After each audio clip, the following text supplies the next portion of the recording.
안녕하세요. 얼마 전 온갖 똑똑한 척들은 다 하던 전남편과 신우의 소식을 듣게 되었습니다. 어떻게 지내고 있는지 사실 하나도 궁금하지 않았는데 듣고 나니 속이 마치 시원한 냉수 한 잔 먹은 것처럼 시원해져서 사연을 안 적어 보낼 수가 없겠더라고요. 신우하고는 결혼 전 처음 만났을 때부터 안 좋았어요. 성격이 제가 여태껏 만나왔던 사람들 중에 역대급으로 개차반이었거든요. 그래도 신우가 회사 일 때문에 조금 거리가 되는 곳에 거주하고 있던 터라 부대끼고 살게 되진 않을 거라 생각했고, 남편도 시부모님까지도 신우 성격이 이상한 걸 알고 있었기에 제 편이 돼줄 거라 생각했었습니다. 파리 안으로 굽는 법인데 제가 착각을 하긴 했지요. 신우는 세상에서 자기만큼 똑순이가 없다고 생각했는데 제 생각엔 그냥 거만하고 재수가 없는 거지. 똑순이하고는 거리가 엄청 먼 사람이었어요. 말했다시피 시가족들도 그걸 다 알고 있었는데 알고 보니 멍청하고 주제 파악 못하는 데다가 헛똑똑이 어수룩한 건 아무래도 신우만의 특징이 아니라 집안 유전이었던 것 같습니다. 아무리 봐도 아닌 상황을 두고서는 제가 틀렸다고 하고 온 가족이 자기들이 맞다고 우기고 있으니 상식적으로 제가 정상인 상황인데 오히려 역으로 제가 비정상이 돼버리더라고요. 빠른 손절을 하고 나온 게 다행이라고 생각합니다. 이혼할 게 무서웠다면 애초에 결혼조차 하지 않았을 겁니다. 그만큼 결혼에 대해서는 확신이 있었어요. 결혼 준비를 하던 중에 신우를 처음 만나게 되었는데 신우가 유난스러운 부분은 이미 익히 들어서 알고 있었기에 제 결혼 생활에 크게 문제가 되지 않을 거라 생각했었거든요. 양가 상견례가 끝난 이후에 결혼식을 2달 앞둔 시점에서 신우를 처음 만나게 되었습니다. 이미 당시에 시부모님 통해서 신우가 분명히 시비를 걸어올 것인데 그냥 베베 꼬인 부분이 있어서 그렇지. 아기는 없는 애니까 제가 좋게 잘 넘겨달라 부탁을 해오셨던 터라 저도 어느 정도 마음의 준비를 하고 만났습니다. 그래도 제가 회사 생활하면서 싹싹하고 사회생활 잘한다는 이야기를 자주 들어왔던 터라 웬만한 진상들 상대하는 법도 잘 알고 있어 신우 기분 맞춰주는 건 일도 아니라고 생각했거든요. 그런데 신우의 망가진 성격은 제가 여태껏 만나온 사람들을 통틀어서 최악이라고 해도 될 정도였어요. 얼굴은 그냥 평범하고 흔하게 생겨서 뒤돌아서서 사람 속에 섞이면 다시 못 찾아낼 정도로 희미한 인상이었거든요. 그런데 그 대한민국 평균 같은 신우 성격이 어찌 그렇게 베베 꼬여있는지 신기할 따름이었습니다. 첫 만남부터 제 인사를 받을 생각은 없어 보이고 제가 들고 있는 가방이며 입고 있는 옷이 어디 브랜드인지 확인하기 바빴어요. 그러면서 인터넷에서도 쉽게 찾을 수 있는 잡지식을 늘어놓으며 자기의 지식을 뽐내더라고요. 아는 척하는 건 좋은데 걔 중에는 잘못 기억을 한 건지 다른 데랑 착각했는지 싶은 부분도 있었어요. 딱히 그걸 짚고 넘어가지는 않았는데 신우가 대뜸 제 가방과 옷을 두고는 제 외모를 까내리기 시작하는 겁니다. 외모에 자신이 있는 건 아니지만 신우한테 한마디 들을 정도는 아니라고 생각했는데 제가 외모가 별로다 보니 그런 명품들로 꾸며서 부족한 외모를 커버하려고 하는 거라 하더라고요. 그러더니 사실 제 명품들은 저 같은 외모보다 화려한 자기 자신한테 더 잘 어울린다니 이제 아줌마가 되는데 명품이 뭐가 필요하냐며 아직 결혼 안 한 자기한테 전부 넘기려니 어쩌니 하고 있었어요. 남편이 곁에서 신우가 도를 넘어서는 발언을 할 때마다 대화의 화제를 돌리려고 노력을 해주긴 했지만 애초에 제 흠잡으려고 작정하고 벼르고 나온 사람을 어떻게 말리겠나요? 무슨 이야기를 하던 간에 신우는 제 흠잡기에 바빠 보였습니다. 그리고 이어진 게 대한민국 사회에서 빠질 수 없는 학교 이야기였습니다. 제가 대학교 부심을 부리는 것도 아니지만 어디 가서 무시당할 학교 나온 것도 아닙니다. 그리고 신우가 어느 학교 나왔는지도 뻔히 알고 있는 상황이었는데 더더욱이 신우가 제 학교를 가지고 뭐라 할 만한 상황이 아니란 것도 알고 있었어요. 상식선에서 다들 이름만 들어도 알 정도로 제가 더 좋은 학교를 졸업했었거든요. 그런데 신우가 학교를 가지고 저를 까내릴 수가 없으니 사회생활 몇 년 더 했던 걸 가지고 아예 학교 전체를 무시하더라고요. 제 흠 하나 잡겠다고 학교 전체를 후려칠 생각을 하다니 그것도 참 신박한 경험이기는 했습니다. 자기가 인사과에서도 몇 년 일을 해봤고 신입 직원 면접도 몇 번 해봤는데 제가 나온 학교 졸업생들 중에 쓸만한 놈들을 단 한 번도 본 적이 없다면서 헛똑똑이들만 모아놓은 실속 없는 학교라고 하는 거예요. 신우가 꼭 결혼 전에 이렇게 제 기선제압을 해야 하는 이유가 따로 있나 싶었어요. 좋은 학교 졸업했고 적당히 꾸밀 줄 알고 다니는데 칭찬 한마디 해주는 게 더 쉽고 상식적으로 훨씬 더 좋은 거 아닌가요? 더더욱이 제가 앞으로 한두 번 보고 말 사이도 아니고 이제 쭉 한 가족이 되어 지내게 될 사람인데 참 이해가 가질 않았습니다. 신우가 제 회사 이야기를 들었을 때는 그야말로 먹이를 낚아챈 한 마리 살쾡이 같았습니다. 제가 첫 직장은 그래도 제법 좋은 외국계 회사를 다녔는데 몇 년 전에 회사 내에서 마음 맞는 사람들하고 나와 회사를 하나 시작했거든요. 당장 월급은 반토막이 나버렸지만 당시에는 충분히 도전할 만한 가치가 있다 믿었고 비전도 확실히 보였기에 시작한 일이었고요. 하지만 신우 입장에서 보면 제가 다니고 있는 회사는 이름도 없는 중소기업, 소위 말하는 듣보잡 회사를 다니고 있는 것처럼 보였을 거예요. 그래도 신우가 능력은 있는 건지 회사는 꽤나 좋은 회사를 다니고 대우도 썩 괜찮게 받고 일을 하고 있었거든요. 그러니 회사를 가지고 정말 엄청난 잔소리를 해대기 시작했습니다. 저같이 능력 없는 여자는 결혼하면 출가회인이라고 가족도 버리고 시댁에 충성을 해야 하느니 어쩌느니. 그런 회사는 진작에 관두고 내조에만 신경을 쓰는 게 낫다는 둥. 살아봐야 저보다 몇 살이나 더 살았다고 신우한테 인생교육까지 받아야 했습니다. 회사에 대해서는 저도 딱히 해명하기도 귀찮아 일부러 아무 말도 안 했어요. 괜히 해명해봐야 이 트집 저 트집을 잡으며 무조건 자기가 옳다고 우길게 뻔한데 저라고 일부러 힘 빼고 싶지도 않았고요. 신우와의 첫 만남 자리가 고역이긴 했지만 그래도 어느 정도 마음을 먹고 나간 자리였기에 못 버틸 정도는 아니었습니다. 어차피 한 귀로 듣고 한 귀로 흘릴 생각하고 나간 자리였으니까요. 남편도 어느 정도 신우를 자제시키려 드는 모습을 보여줬고 만남이 끝난 뒤에는 시부모님한테 전화와서 신우 만나느라 고생했다. 별일 없었느냐 안부도 물어주고 걱정도 해주시고 저보고 참아달라 또 한 번 부탁까지 하셨거든요. 거기에 신우랑은 집이 거리가 꽤 되는 데다가 신우도 나름 회사 일로 많이 바쁘던 사람인지라 자주 마주치지 않을 걸 알고 있었거든요. 제가 남편과 몇 년간 연애하는 동안도 신우를 따로 만나본 적도 없고 남편도 1년에 신우 한 번 보는 게 전부일 때도 있다 했을 정도였어요.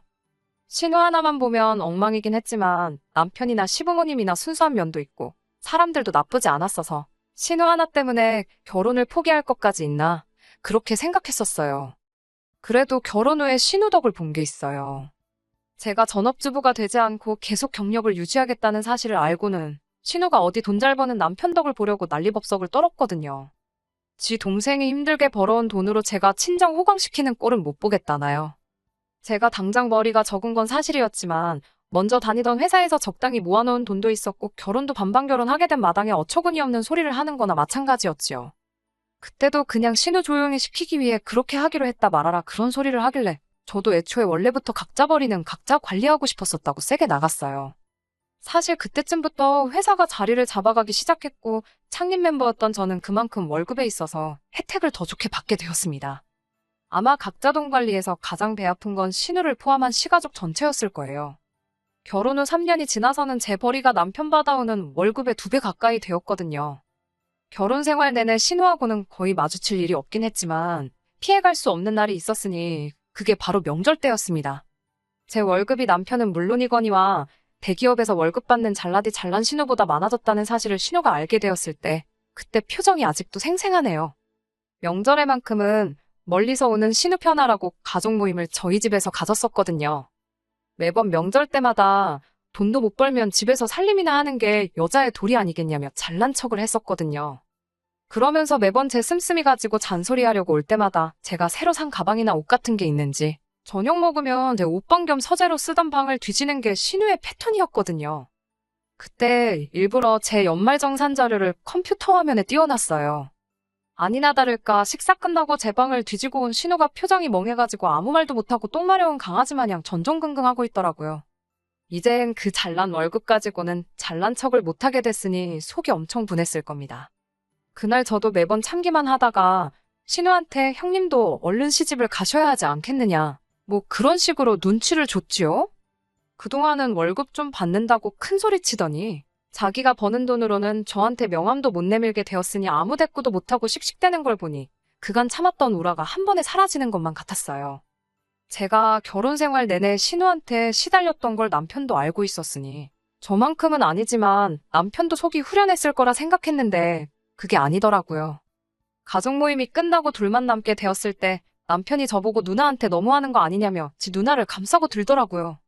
하나뿐인 남매인 것도 알겠지만 매번 신우가 저한테 갑질 아닌 갑질을 할 때는 저보고 참으라더니 제가 한번 신우 코를 납작하게 해줬는데 그걸 가지고 제가 너무했다고. 누나한테 잘해주라고 하는 거예요. 누나가 겉으로는 저러지만 사실은 속이 참 깊은 사람이라면서 싸고돌기 바쁘더군요. 중간 입장에서 아내와 누나가 사이가 나쁘니 맘고생했을 건 이해되지만 그 잘못이 보통 신우한테 있었는데 항상 제가 참아야 되고 신우한테 제가 먼저 잘 해줘야 한다는 식으로 말하니 서운하긴 서운했습니다. 남편 말은 누나가 곧 있으면 40인데 아직 결혼을 못해서 그래서 저희가 부러워서 심술 부리는 거니 자꾸 저보고 이해 좀 해달라더라고요. 신우 시집 못 간 게 제 탓도 아니고 제가 가지 말라 해서 그런 것도 아닌데 매번 나만 참아야 하냐고 따졌어요. 그때가 남편하고 연애와 결혼 생활 통틀어서 거의 처음으로 싸운 거나 마찬가지였습니다. 그런데 그해 연말쯤에 신우가 진짜로 사람이 달라졌어요. 뭘 잘못 먹었나 싶을 정도로 사람이 달라지니 오싹하기까지 하더라고요. 먼저 나서서 저희랑 같이 식사나 하자고 물어올 줄은 꿈에도 상상 못했거든요. 알고 보니 신우가 난데없이 결혼을 전제로 만나는 사람이 생겼다더라고요. 새삼 사랑의 힘이 대단하구나 싶기는 했습니다. 인간말 종 같던 신우가 자기 남편 될 사람이 저희를 만나보고 싶어 한다는 말에 자리 한번 만들어 보겠다고 애를 쓰는 모습을 보고 있으니 말이지요. 저는 아무래도 신우가 불편한 부분도 있고 해서 남편이 먼저 신우 결혼하게 될 상대방을 만나고 왔어요. 신우와 동갑이라던 그 남자는 신우가 살고 있는 지역에서 부동산 관련 사업을 하고 있다고 하더라고요. 남편 말이 자기가 만나보니 사람도 괜찮고 자기가 말했던 것처럼 누나가 예전 같지 않을 거라고 신우가 먼저 닿으면 저도 꼭 데리고 오라고 했다는 거예요. 그러면서 남편이 그날 있던 이야기를 주저리 늘어놓는데 제가 듣기에 조금 수상적인 부분이 한두 가지가 아니었습니다. 농담 조금 섞자면 신우랑 결혼을 하겠다는 것부터가 정상적인 사람처럼 보이지는 않았거든요. 그런데 그런 걸 떠나서 조금 석연찮은 부분이 한두 가지가 아니었어요. 그래도 신우가 회사도 좋은데 다니고 모아놓은 돈도 상당한 걸로 알고 있어서 더더욱 저는 의심스러웠습니다. 남편은 저보고 진짜 실망이라며 제가 그런 성격인 줄 몰랐다고 하더라고요. 누나가 드디어 좋은 사람 만나서 결혼하겠다는데 그게 그렇게 안 이꼽냐는 식으로 나오는 겁니다. 그런 게 아니라 돌다리도 두드려보고 건너는 게 좋지 않겠냐고 좀 수상쩍은 부분이 있어서 그런 거라 했더니 남편이 그럼 자리를 피할 게 아니라 저보고 직접 만나보면 어떻겠냐고 하더라고요. 그렇게 실제로 신우가 결혼하겠다는 그 사람을 만나게 되었는데 오히려 그때 그 의심이 확신이 되었습니다. 처음에는 인상도 푸근하니 좋은 사람처럼 보이긴 했어요. 제가 진짜 과민 반응을 했나 싶을 정도로 정상적인 사람이었는데 사람이 술이 들어가면 본성이 나온다더니 자기가 자기에 대한 비밀이 하나 있다면서 말해주겠다고 하더라고요. 자기가 사실 이름만 들어도 다 아는 정치인의 혼외자라는 사실을 말해왔습니다. 그리고 이쪽에서 부동산 쪽 일을 하고 있는 이유도 이쪽에 대규모로 도시개발 및 산업단지 개발 계획이 향후 5년 내로 있을 건데 자기 아버지가 비자금도 만들고 할 겸 해서 자기를 이쪽으로 보낸 거라 하더라고요. 아무래도 친자식을 보내면 언론에 눈치도 있고 하다면서요. 그리고 이번 일만 성공하면 자기가 금뱃집 하는 것도 어려운 일이 아니라고 자랑처럼 이야기하는 겁니다. 이때 저는 이 사람이 분명히 사기꾼이라는 확신을 갖게 되었어요. 아니나 다를까 저희가 이제 자기 처남하고 처남댁 될 사람들이고 아직 결혼을 하진 않았지만 결혼하면 한 가족이 될 사람들이나 마찬가지니 저희한테 투자 정보를 알려주겠다는 식으로 말을 꺼내면서 투자 권유를 하더라고요. 남편은 눈치도 없이 벌써부터 매형, 감사합니다 매형 이러면서 잘 보이려고 안간힘을 쓰고 있더라고요. 참 한심해서 웃음도 나오지 않았습니다. 집으로 돌아오고 나서 남편한테 이건 아닌 것 같다고, 길게 볼 것도 없다고, 저 사람 100% 사기꾼이라고 신우한테 잘 말해서 결혼 못하게 하라 한마디를 했습니다.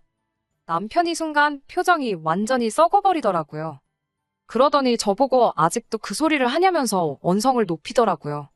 신우만 헛똑똑이인 줄 알았더니 내 남편도 별다를 거 없는 상황에 적잖이 충격을 받았어요. 그리고 남편부터 설득을 해야겠다 싶어서 그날 그 자리에서 제가 느낀 바를 하나부터 열까지 다 설명해줬습니다. 애초에 언론 눈치 보는 아버지가 정체를 숨기기 위해 자기를 보냈다는데 그 비밀을 우릴 언제 봤다고 말해주는 것부터가 말이나 되냐고 했지요. 거기에 더불어 그 정도로 뒷배경도 든든하고 돈도 많은 남자가 뭐가 아쉬워서 신우랑 결혼하겠냐고 했어요. 너가 그 사람 상황이면 신우랑 결혼하겠냐고 물으니 꿀먹은 벙어리가 돼서 아무 말도 못하더라고요. 딱 봐도 신우 돈에 우리 돈까지 다 털어먹으려고 그러는 거 아니냐 하니 남편도 제 말이 일리가 있었는지 아무 말도 안 하고 있더라고요. 제가 신우한테 말해봐야 남편 반응보다 더 심한 반응만 돌아올 게 뻔하니 남편한테 신우를 설득하던지 시부모님한테 신우 좀 설득하게 해보라 말을 했어요. 남편도 그러겠다고 대답했고요. 암만 신우가 싫어도 평생 결혼도 안 하고 피땀 흘려 모은 재산을 투자하다 실패하는 것도 아니고 사기꾼한테 홀랑 털리게 둘 수는 없겠더라고요. 그래도 그때까지는 신우가 저한테 큰 신세를 졌구나 생각하고 있었어요. 이 일로 신우가 저한테 감사할 필요까진 없지만 그래도 관계 개선에 조금 도움이 되진 않을까 하는 기대까지 했습니다. 그런데 기어이 일이 터지고 말았네요.